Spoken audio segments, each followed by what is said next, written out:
All right. Sports, I will be brutally honest. Ain't nothing but being brutally honest. Coming at you with another video.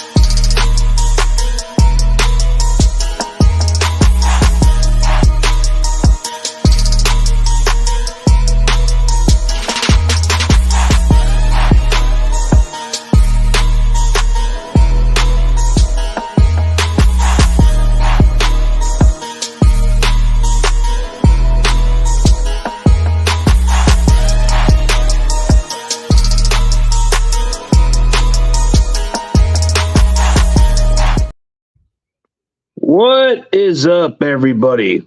Ladies and gentlemen, let's welcome Drew Kerr, aka 49er Sports Talk. Man, how's it going, bro? Good, man. How are you? Oh, doing well, man.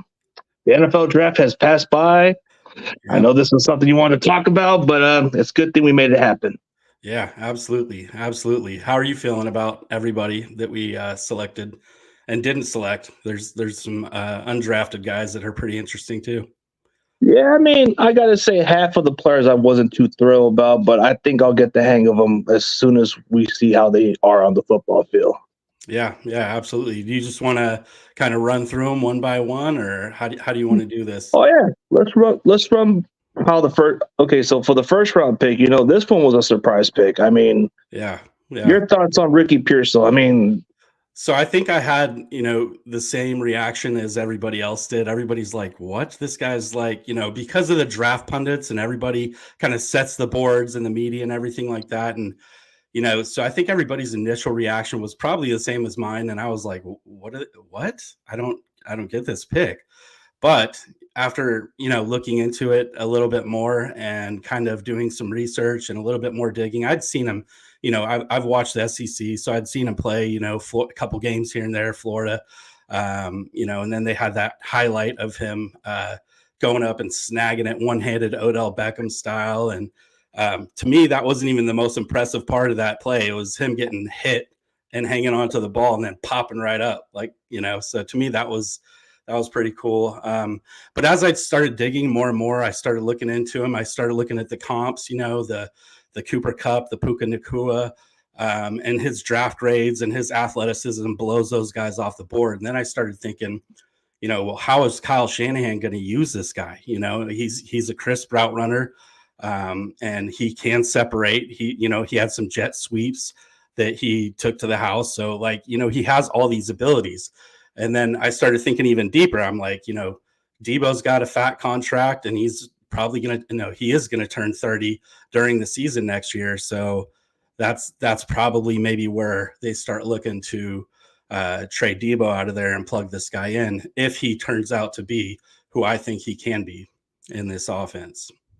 I mean, I looked at what he was, he was ranked fourth best when it comes to being the most reliable target. Like he hasn't dropped a lot of passes in college football. Right. So that's where I'll give it a plus. He's got hands. Yeah. Yeah. He's got hands. Like when he goes up to the middle, that's where we want to try to run on our offense, get a good receiver that can just not be scared of the middle, which is something he's done well. I kind of look at him as more of a slot receiver. Because of maybe and it could be slot. I think he can move around. I think that he can be that guy on Kyle Shanahan's chessboard that they kind of move around, but mainly be in the slot. Jawan Jennings hasn't signed his tender yet, so who knows what's going on with that. But he's very quick, short yardage space, 149, 10-yard split. Like he can move. His 3-cone drill was 6.64.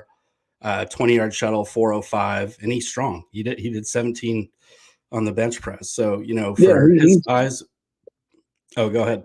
Yeah, he would do the dirty work too, which is something that they value the most. He blocks downfield already. You know, when Ayuk came into the league, ASU was a little bit more of a passing team. They didn't do a whole lot of blocking downfield. You know, as Jaden Daniels to Ayuk when they were younger. So I think that Ayuk and him. Ayuk was a punt returner and more of a kind of just a true receiver. So when he got to the Niners, he had to learn to block. Like, he wasn't great at blocking when he got here. It took him 4 years to get where he's at now. And I think Brandon Ayuk's probably the best blocking receiver in the entire NFL, if I'm being honest. So it did take him some time. Too. Yeah, it took him some time because he was in a doghouse, and a lot of that had to come down to you have to block or else you're not on the football field. But this guy, you know, he's fast. I've seen some people, some other content creators say, "Oh, he's slow. He doesn't separate," and that's not what I've seen. He's very fast. I mean, there's one play on one of the highlight reels that I was watching, and he takes this jet sweep and he just makes everybody on the field look slow. Now, everybody in the NFL is fast, but they are running by these guys like he was Forrest Gump. He was just going. Oh yeah, no. But 4.4 4.1 speed is not slow, man. That's actually above average speed. Cooking. Yeah. Oh yeah, but my reaction was kind of priceless. Usually, that's where I do all my videos is on TikTok. That's where I get a little bit of my money over there. But I don't think this year we're going to trade Debo, or I think the fact that they're going to stay. Yeah, I think we're keeping Debo this year. This is Super Bowl roster. We're ready to go again. They're running it back. They got every single offensive starter back, with maybe the exception of Jennings. But I think Jennings is going to sign the tender and run it back and hope to get a ring. But, you know, his prospect grade was 6.32. And in comparison, you know, Cooper Kupp picked 30-plus slots after him in the third round, picked 69, 6.20. So his prospect grade was better than Cooper Kupp coming out, and he's plugging right into Kyle Shanahan's offense. So I think that bodes well for him. I think that the fact that we have a backup plan once those receivers are gone, that's what we got with Pearso. So the versatility is something we value the most. But here's what stood out to me when it came to the second round pick. We finally drafted a cornerback high for once since Shante Spencer. But I actually was hoping for TJ Tampa at first, but the more I was watching Ronaldo Green, I'm like, man, this guy can cover. But the only red flag I have with this kid is he was the most penalized cornerback in college. Yeah, he's scrappy. He likes to hang on to people. So, and he reminds me a lot of Lenore, because when Lenore was coming over for the Ducks, that was sort of the same knock on Lenore. And so I wonder if this is more of a salary cap thing and they're hoping to get another Lenore, because there's going to be other guys to sign. I mean, Brock's going to have to get paid. All these other guys are going to have to get paid. And, you know, so they have to put the puzzle together. They have to, you know, make sure that the financials work, the business end of it works. So it's not just, you know, a lot of people just think, oh, it's Madden, plug and play. No, they got to be thinking down the road, you know, and I think that that's what they're doing here with Green. I think they're, I think they kind of view him as a Lenore, kind of a scrappier guy, but they're going to have to tone him down on some of the holding on to jerseys and all that kind of stuff. And I think he gets his head around pretty good, you know, in coverage. And that's an issue in the NFL with a lot of DBs. They have trouble turning around. You know, Ambry Thomas has trouble doing that. So I think this guy can do that well, and I think he can be coached up. I think the talent is there. I mean, you don't just get a guy that high unless you feel the need to. And plus, this guy was already going to be like, I don't think he was quite a reach. I think there was grades he could have been a second round pick, but we got him in the end of the second round. I think he might even make a strong case to take Ward's job, because Ward is going to be entering free agency. Right. So I think that's the plan. Yeah, it could very well be. It's all contingent on how he plays, right? Like, he's got to put the product on the field, and that's got to work out like that. But I think the ceiling's high. I think his prospect grade, I've got all their grades up, was a 6.34, and it says will eventually be a plus starter. So I think he's got lockdown ability. I think, you know, he can play on the outside. He can come inside too. You know, if they do move on from Lenore. Maybe they won't. Maybe they'll pay Lenore. I think Lenore's going to stay, because I think his contract won't be that big. Yeah. And then maybe they slide this guy into the nickel corner position, because he is really physical, and you want that, you know, in a corner. He's probably going to need to put on some weight. He's only 186 pounds. So, you know, 7 to 7 pounds or so, I think would, you know, be good for him. Make him physical enough and strong enough to play. Yeah. But I think as far as this pick, I do like this value pick. So I'll say this one was probably like at least one of my top 3 favorite picks, because I think there's something there you can work with, and the fact that we finally draft the cornerback this high for quite a while, you know. So absolutely, yeah. No, I like the pick. I kind of like all of them. There's a couple that you know, make me scratch my head a little bit, but nothing too crazy. And I feel like, look, this is a Super Bowl team, right? Like we have all the starters already. Like all the starters are there, unless they get injured in camp or something like that. They're there. Yeah. So these guys this is all just insulation. We're insulating the roster with these guys. These are all insurance policies and people that can kind of work on their craft. Well, guys, red shirts too. So it's one of the other. Yeah, until it's their turn. So yeah, I'm excited about him. Can't wait to see what he does in camp against guys like Debo and Ayuk and polished guys. Yeah, we'll definitely get an idea of what he could be. I mean, what we saw, what he did against Malik Neighbors and Brian Thomas, that kind of showed me that he's a shutdown. Then we go into the 3rd round pick, which I think was an interesting pick. I mean, everybody was talking about let's go offensive line, and finally we get somebody. And I think this is an intriguing pick. I mean, this guy not only can play tackle, he can play guard or potentially center. Yeah. And the best thing about him is he's a good pass protector, right? Like, and it looked like last year that Kyle wanted to open up the passing playbook for Brock. And, you know, maybe they're going to do a little bit more wide sets and things like that. But I think the guards are set, right? Like Feliciano's PFF grade was 2nd best to Trent Williams. He was the 2nd best offensive lineman on the team. But, you know, he did get banged up a little bit here and there and had to come out. So maybe this guy would get his shot. I mean, it's obviously going to be between Burford and him. But I think on that right side, I think it's, you know, at least for the 2nd guard position behind Feliciano, I think that he'll be vying for that a little bit. Or maybe they have a plan ahead because of Aaron Banks' contract is coming up. So maybe that's the idea. Yeah. No, yeah, that's a good point too. I think that if they do decide to move on from Banks and this guy's, you know, showing he's scrappy and can fit in that zone run scheme, and I have no doubts about any of his pass protection. I think he's a really strong pass protector, but over 1,600 snaps without allowing a single sack. That's pretty impressive. Yeah. I'm excited about this one. This is a really good high value pick. And, you know, everybody was, I think, you know, a lot of people, a lot of mock drafters were just like, you know, pick an offensive lineman just because he's an offensive lineman. And I don't like that strategy. You got to go BPA. You got to grab stars when they're there. And you don't want to grab the 8th or 9th best tackle just because you need a tackle, right? Like, no, go best value. I think McKivitz gets, you know, some unjust criticism. I think that every year that he's been in the NFL, he's gotten better. I don't think it's been like crazy steep like climb. Like he hasn't, like, you know, the trajectory hasn't been like Pro Bowl status or anything like that. But I think that he can be a plus average starter in the NFL, you know. I mean, if you look at the second half of the season, McKivitz was holding up his own pretty well. So it's not like he was. But I think for the short term, we will get somebody to take that spot. But I think they really like what they see with McKivitz. So and they're gonna have to. You know, Trent Williams, if he wins the ring this year, he's out. Like he's gonna retire. So I think that they got to get somebody for Brock's blind side via free agency. And and that's another point. I don't think that the Niners done in free agency. There's guys out there like Connor Williams that is a free agent from the Dolphins. It's a center guard. There's a lot of good free agents out there still too. So I think there's going to be a second wave of free agency that's probably going to hit this week. Yeah. So I think that there's some options there at every position really that they'll probably look at. Yeah. And this one pick that stood out to me going into the 4th round was Malik Mustafa. I think know it's Malik. Yeah. It's weird. Malik Mustafa, it looks like Malik. It's Malik Mustafa. Yeah. But I'm excited about this one. Yeah. Malik Mustafa. Like, I think we had a need for safety, and people said, nah, we got Hufanga coming. Now he's coming off an ACL injury. We don't know what he could be. So yeah. Well, I did a post.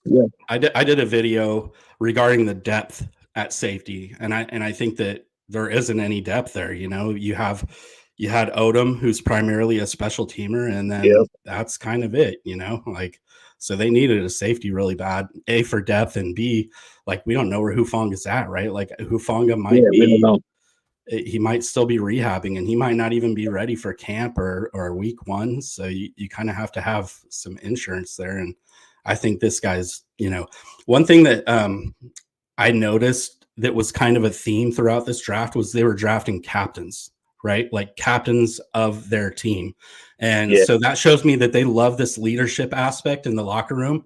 And, that's really important for the culture to help elevate other guys. And these guys are future leaders on the team. A lot of them, even some of the undrafted guys were captains, like the running back out of Mizzou that we'll get to. But, like leadership is important. Plus he's a tone setter. So the way he plays, he doesn't miss tackles. So and he hits like Ronnie, he kind of reminds me of Jaquiski Tart, but he does have that throwback vibe where I think Lynch lit up a little bit when he drafted him, because he's like, yeah, I've seen your tape. I think the way I look at how he plays, he kind of does give me some Jaquiski Tart vibes, but I'm gonna go a little bit more as a compliment. I'm gonna say Kirby Joseph. Yeah, no, that's a good one. I remember him coming out. He was a thumper. So yeah, I like the thumper guys. The Deshaun Goldstons and like all those types of guys that lay the ones that are not afraid to take hits. I mean, they take the hits and they do the hitting, and everybody else does the receiving. So yeah, I like that. Or the one that talks a little bit. Yeah, those are the kind of ones I like.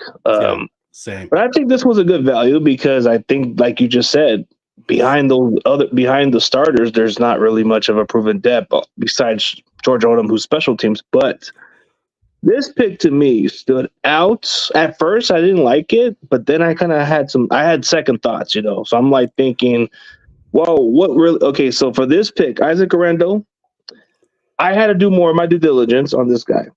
And I've come away impressed, and I'm going to say this might be a different situation because the running backs we drafted the previous years, they couldn't pass block. They didn't have that speed, that Shanahan wanted. This guy's an athlete. He had the second highest athletic score out of any running back since 1987. Like that's phenomenal.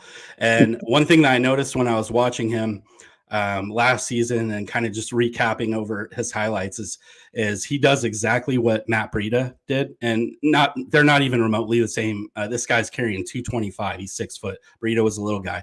But one thing that they had similar is that they see the hole and they shoot out of it like a cannon and they're gone, I see more of Mostert in this game. I see a lot of Mostert Mostert, either one of those guys, because they're good in the zone read. The second that hole opens, they're through it and gone. Like they're home run threats. And I also see this guy as potentially, because Christian McCaffrey, I think he's 27. So he's not quite at that magic number of 30 for running backs when they just hit a wall, right? And that day is coming a few years down the road for Christian. But, if this guy proves himself as running back too, if he can leapfrog JP Mason and Elijah Mitchell, who's always hurt, I think Elijah Mitchell, I don't know what your thoughts are on him. He did well that one season he started, and I like him when he's healthy, but he's just always hurt. So, I think this guy will have a chance. I think he'll have a chance. No, like I think his talent will be there. I think he could make a strong case. I mean, watching what he did in college, he didn't. The huge plus about what I like about running backs in college is if you haven't been used a lot in college, your body's going to have a long career. So like. Yep. Most running backs who've been used a lot in college, they don't have too much of a long career. Right, exactly. Yeah, running, and that's sort of my point about Debo too. Like just going back to receivers, like he's going to be hitting that age of 30 once next season hits. So like the Niners probably have that in mind, and he's not showing any lack of like production right now. But I think that he could be on the block next year. I think that that's possible just because he kind of is used as a running back. And to your point of running backs taking abuse, he has taken a lot of abuse. He's also hurt. And every year he's missing a couple games here and there. So yeah, Mitchell's going to be expendable because of his durability. He just can't stay healthy. They don't seem to trust Jordan Mason as much. So I think that's weird to me. That's kind of weird. Is that weird to you? Like every time he gets the ball out, I'm like, this guy's baby beast mode. Like he is running people over. Yeah, it is surprising, but then I come to find out he can't pass block. Okay. Yeah. I was just wondering, like, does he maybe he fumbles a lot in practice and Kyle's like, nah, I'm not taking a chance in a game. But he just loves Christian McCaffrey. I think that's what it Yeah, boils he down to, just right? likes to use him as much as he can, but Yeah. He he uses might him have to balance like it a a little bit. Madden game. Yeah. Like injuries off, like stamina off, like all the things off, and he's like plug Christian in there and just run it 100 times a game. Yeah, it's just we got to be wise with McCaffrey. But one thing about Garendo is he is a solid receiving back, so he kind of gives Yeah, you I did some. see that too. Yeah, Yeah, so but sweet averages. passes. Yeah, but averages over 6 yards a carry in college. That gives me Raheem Mostert status right there. Yeah, and that 99 athleticism score, you can't replicate it. Nobody came Yeah. close. I mean, 4.33, and then Oh his my God, yeah. 10-yard split 1.55. He had the 41.5 vertical jump. I mean, almost an 11-foot broad jump, 6.94 3-cone 20-yard shuttle, 4.15. That is off the charts for a running back. So yeah, he ran the fastest 40 at running back, so that's pretty intriguing. yeah. And this is the pick that caught me by surprise, because I didn't think we were going to go double wide receivers, but instead we go get this guy. This guy is he kind of seems like the kind of guy that puts the top on the defense. And that's what I don't know. You've seen my mock drafts, and I had Xavier Worthy. I caught a lot of heat for that, but I was like, that is a chess piece that Kyle has been missing. Like Danny Gray was supposed to be that guy, but he's obviously been hurt, and he hasn't been able to just get on the field really. And so yeah, I think that this guy is that chess piece now, and hopefully he's durable. I don't know much about him. I don't know if he was injured at Arizona or anything like that, but burner 4.38. So no. From what I was told, he was durable for those 5 years. That's what they value the most. He was a transfer from UTEP, but he is hard to cover. So even though you would think because of his size he would be injured, right? Yeah. But in those 5 years, that little shifty thing time to him. He has that little shifty thing to him, like Tyreek Hill a little bit, and I like that. That's what I'm hoping for. This guy, if he can be as half as Tyreek Hill, then I like this pick. And maybe the future thoughts are that this guy's actually the slot that can take it down the seam, take those safeties out, and maybe Ricky moves to the outside as that Z, next to BA, because I think that BA is probably going to be getting paid here pretty shortly. He's going to get this paid. week. Yeah, he's going to get paid for sure. But one thing about Jacob Cowan is, I guess it's a surprise because I had to look into it. I said, why did we pick him? Yeah, he's got breakaway speed and all the other stuff at receiver, but durability is the most important factor. He hasn't missed any time. Okay, good to know. I actually didn't know that.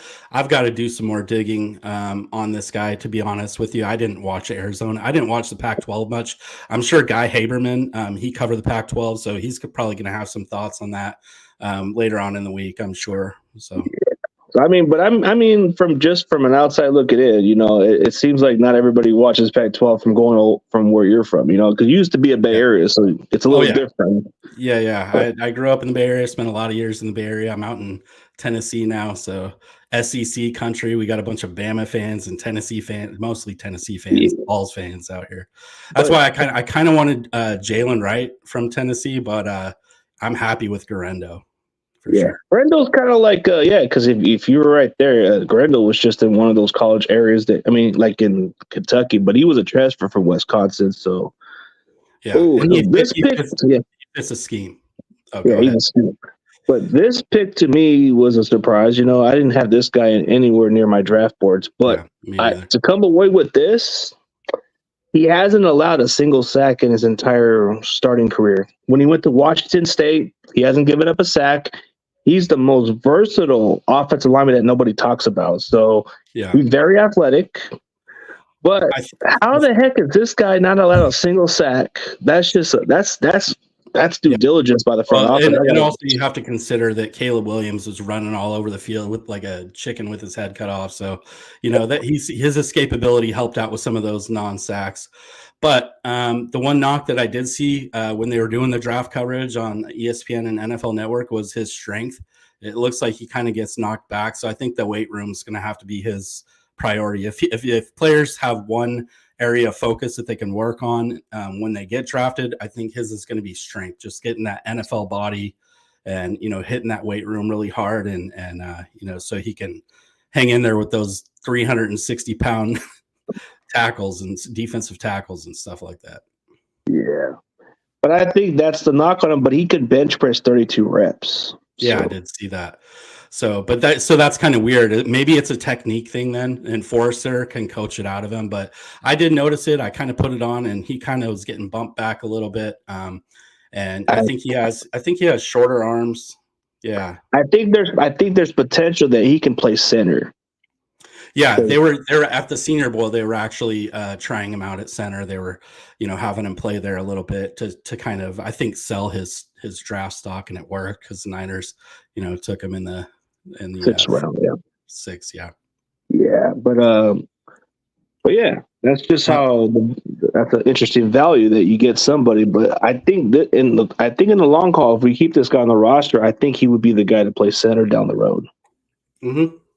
I think that's they could groom him, and I think Pooney is also with his versatility, they might in a pinch try him there too. Yeah, one of those two, but I think they're going to have him at guard going forward. Just from worst case scenario is he can replace Aaron Banks next year. Yeah, and I think for this year, I think the left guard, second left guard behind Banks is probably going to be Pooney. I think that's where he'll probably have most of his reps. Yeah, for sure.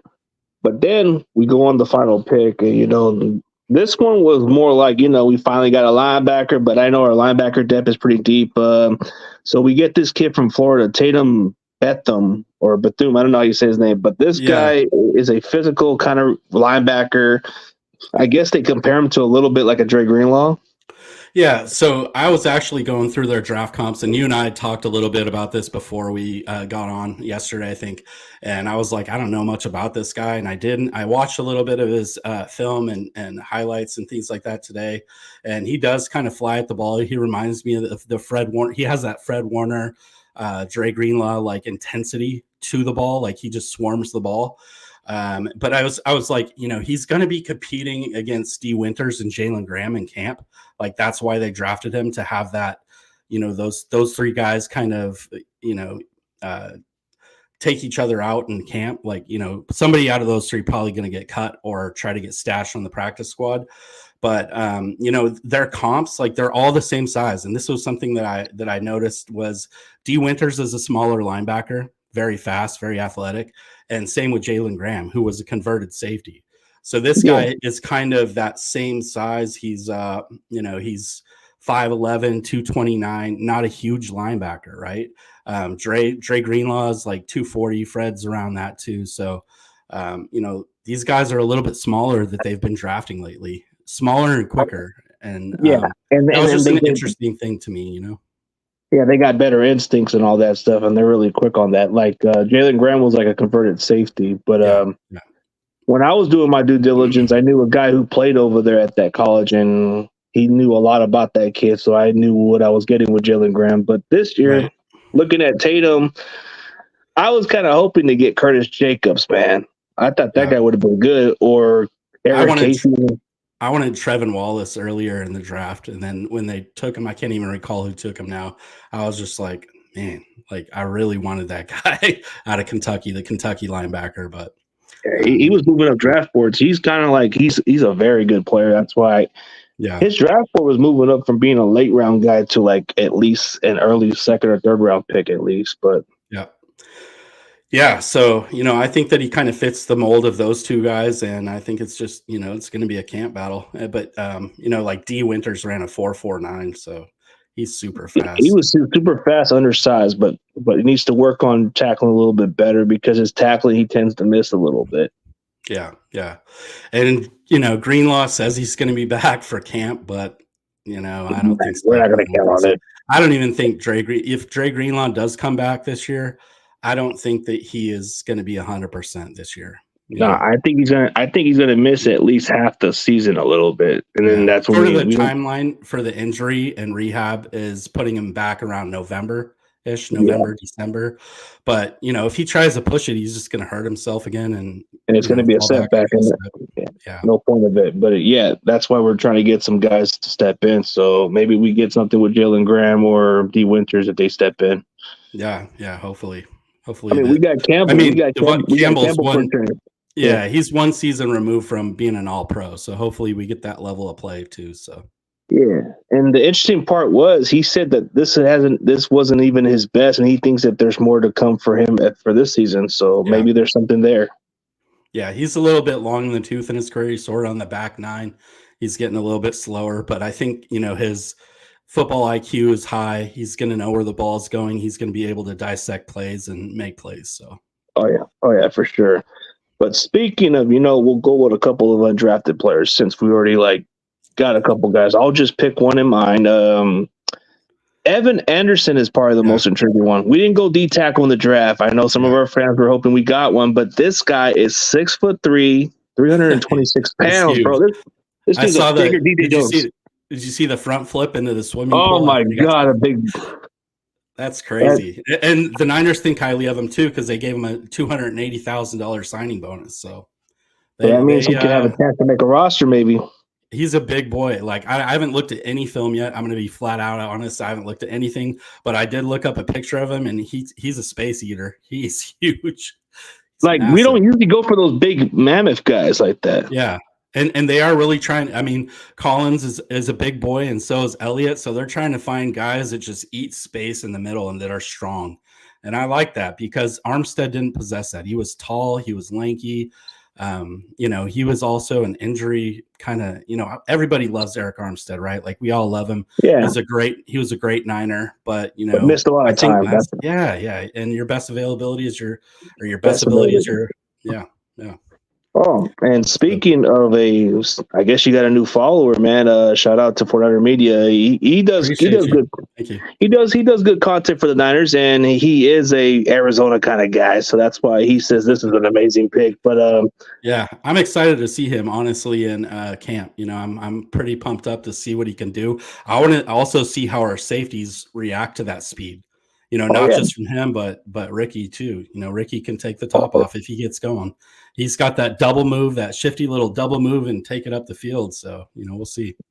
Yeah, and shout out to Secret and to Tushin. Hopefully Kittle gets a little loose, but I think he's still going to be more of a blocker. But maybe the other tight end. I'm hoping that this is the case for Braden Willis to make a leap. Yeah, and everybody's already written off Cameron Latou, but if you go back and check out how he looked at Alabama, he looked nothing like he did in camp last year. He was dropping every single pass, but guess who else did? I mean, I'm not saying he's Jerry Rice, but Jerry Rice had a terrible rookie year. He was dropping everything in sight. So maybe he can come back, get his head right. I think he's the best blocking tight end, not named George Kittle on the roster. And I think that I don't know about Eric Saubert that came, the free agent from the Broncos. He had a terrible PFF grade, so I don't really know a whole lot, but yeah. Larry Kruger's guy, the ex-basketball player, Mason Pline out of Furman. That guy. Oh, Mason Pline's going to be intriguing. Mason Pline, what stands out about Mason Pline is he played basketball in college too. Right. So usually that translates well for tight ends, but for a guy that's 6'7", I got to say, he's a good kid. I interviewed him, I guess a month ago before the draft or something. And something about this guy is he's a late bloomer, so that's what it was. Yeah. Yeah. What was his demeanor and his personality? Is he like George Kittle? Is he kind of, lighthearted, or is he a little bit more serious, or what was the vibe you got from him? He seems more like a chill back. If you check out the interview, he kind of seems more like a guy that's just more relaxed. Yeah. Okay. Not like Kittle. Like Kittle will be like, "Whoa, let's go, man." Yeah. Larry Kruger really loved this guy. I know he was pounding the table for him. He's still excited. He's talking about it a few days later.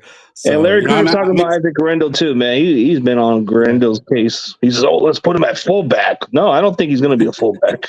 He's just going to be a big guy that can hit the hole and run linebackers over. I think that's what he's going to be. Oh yeah, but that's Larry Kruger's vision. Oh, Grendel, yeah, he's a 220-pound. Let's move him to fullback.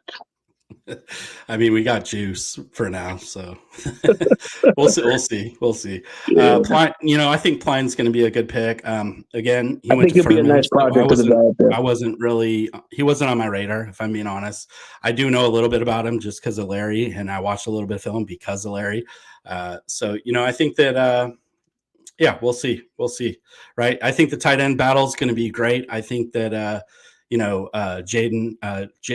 Braden Willis and Cameron Latu, we drafted those guys. Latu we drafted high, but Willis, was a 7th rounder last year, and he actually suited up for the Super Bowl and got a couple snaps actually. So I'm excited to see both those guys' development. I don't think that the Niners necessarily are writing off Latu like fans are.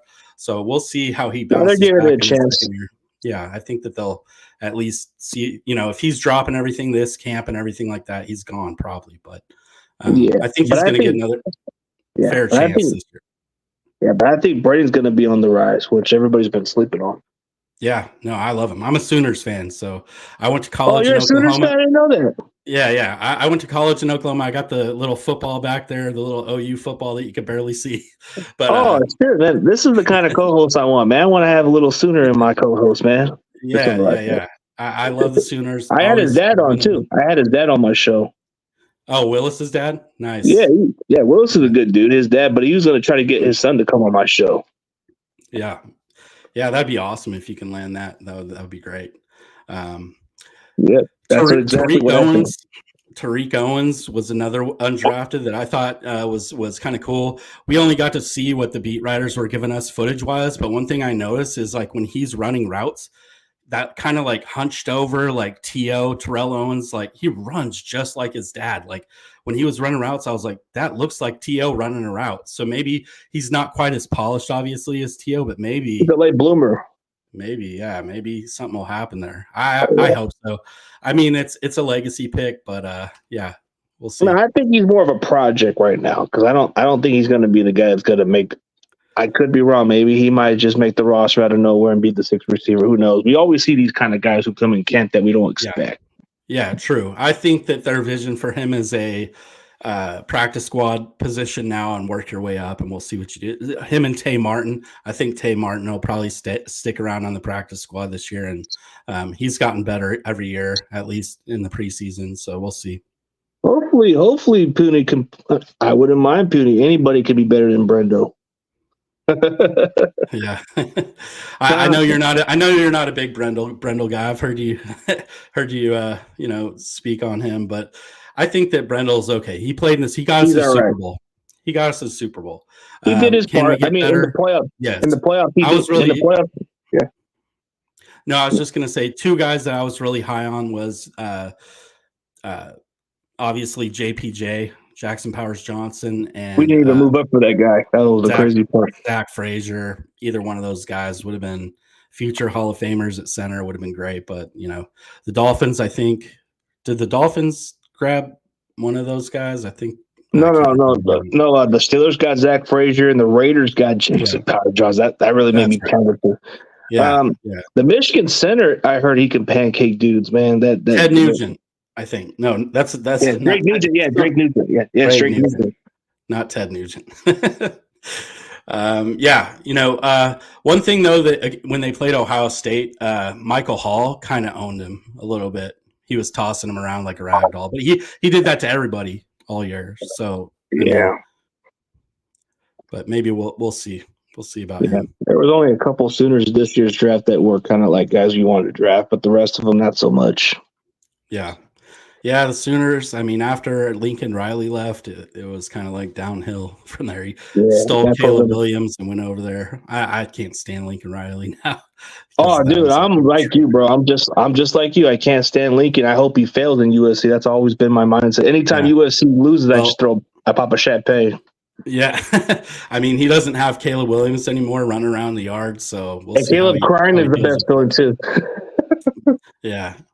Cringy Caleb. That's what I call him. Yeah, cringy Caleb, the traitor. I think we'll do pretty well, man. We'll figure out a schedule. Like you said, maybe like twice out of the month we can do like some daily show or something. Yeah, that'd be perfect. Like 2 times a month, I'd love to come on your show, and maybe sometimes we could have it on mine or do it. Yeah, we can do it both ways, whatever you prefer. I mean, you can try to broadcast it next time if you get your StreamYard or whatever, and then I just actually got it today, so I'm gonna start trying to maybe here in the upcoming future maybe start doing like a Friday night stream and maybe like a happy hour theme or something like that. So Yeah, and a better way to work yourself with other content creators. 400 Media is probably one of them dudes you definitely want to get in contact with. Like in the near absolutely, future. yeah, hit me up. Yeah. Despite how you feel about this kid, he's a bright future guy. Even though he kind of like went at you the other day, I'll give him a little pass. You know, he's a kid, so. But Oh, the Eagles guy. no, he was defending that Eagles dude. Oh, okay, I got you. Nah, but it's all right, man. Don't mind that. Don't mind that one Eagles guy, bro. Even though he kind of gets on my nerves a little bit, I give him a little platform to come around, you know. But yeah, no, that's like fine. you said, the center was going to be a possibility, but they already signed that one center to a contract. I just looked it up, and that's their new center. Is the guy they drafted from Alabama a couple years ago. Yeah. Well, the one thing that's good, I think they'll announce these undrafted guys tomorrow, like officially. And so I think the one thing that's good is a lot of times you'll see the Niners get some undrafted guys, but then they go to different teams. They they don't sign with us and then they go to other teams. So that hasn't happened so far, knock on wood. But, I think so far so good with that. Yeah, the only one that didn't sign with us one time was LeGarrette Blount. I remember he was supposed to sign with us. I think it kind of happens every year. I think there was one last year too. I don't remember who it was, but I was excited. Hopefully, Frank Gore makes the effort to ditch and just go to his dad. Yeah, I forgot about him. Yeah, he hasn't signed with anybody yet. No, he signed with the Bills. Oh, okay. I mean, that's a good spot for him. I think they can kind of use him as like a little Darren Sproles type of small, shifty back. He's really small, you know. Yeah. So I think he's not even as big as his dad. His dad, I think, was 5'8" or something like that, 5'9". Oh, thoughts on Owens? He seems like more of a guy that's a late bloomer. He can be. Maybe he might surprise us during training camp in the preseason, but I'm going to say he's more of a development. Yeah, he's definitely a developmental player. He's not polished. I think that T.O. will probably be a little bit more present, and Jerry, maybe they can help him with the route and get him to be more of a route runner because he doesn't have like elite speed or anything like that. Not sure on the hands, but I think his biggest issue is route running. So I think if they can kind of get him to polish up his route running, he could kind of be that Jawan Jennings type of receiver potentially. Yeah. So that's kind of the role that maybe they view him as. I don't expect him to be nothing more than maybe a development or a guy that could be on our practice squad until I see some more coming into the later months. But I think, we did sign that one running back, Cody Schrader from Mizzou. He's a captain. He was a captain at Mizzou. And, I think actually, I think he's going to be battling Garendo for a roster spot, potentially Elijah Mitchell even. If they don't like that Elijah Mitchell's basically glass and gets hurt when the wind blows, then maybe this guy steps in. And I think they're still going to keep JP Mason no matter what, because he's that guy that can automatically get you 2 yards running behind Trent Williams. I think he could be the physical back or the goal line back, kind of like Boobie Dixon back in the day. Oh yeah, he was kind of like that. Yeah. But I think, like you said, I think Mason. But no, I think Elijah Mitchell's going to be gone. I've been saying this because he's expendable. You can't. The durability is the problem with Elijah Mitchell.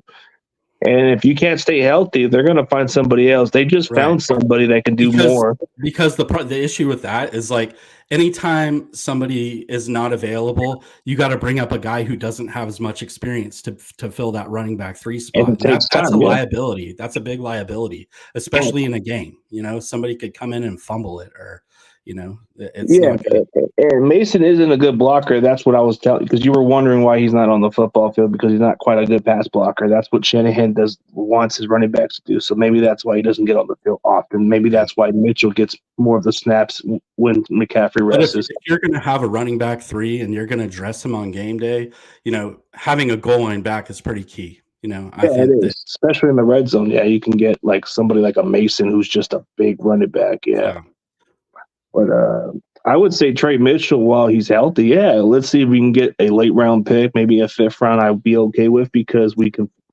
I think he's expendable. Yeah, Cody Schrager's a big, like, stocky dude though. He's like 5'9", 215. Like, he's stout. he's built and he's shifty and he's strong. So maybe I think this running back group's going to be deep in the. If this guy can pass block better, maybe some of the comments are right. Maybe Mason is gone, or maybe we can trade him to a team that doesn't value pass blocking as much. Well, I think there's going to be teams who want one of our running backs, and if we want to get rid of them, we get something in return out of those with draft picks. So, absolutely, yeah. But I think we pretty much covered everything, dude. Yep. So we'll definitely catch up. I'll definitely have some posts coming out, later in the week, kind of diving into this a little bit more and dissecting a little bit more. So, if anybody is on here that wants to check that out, come on over and check it out.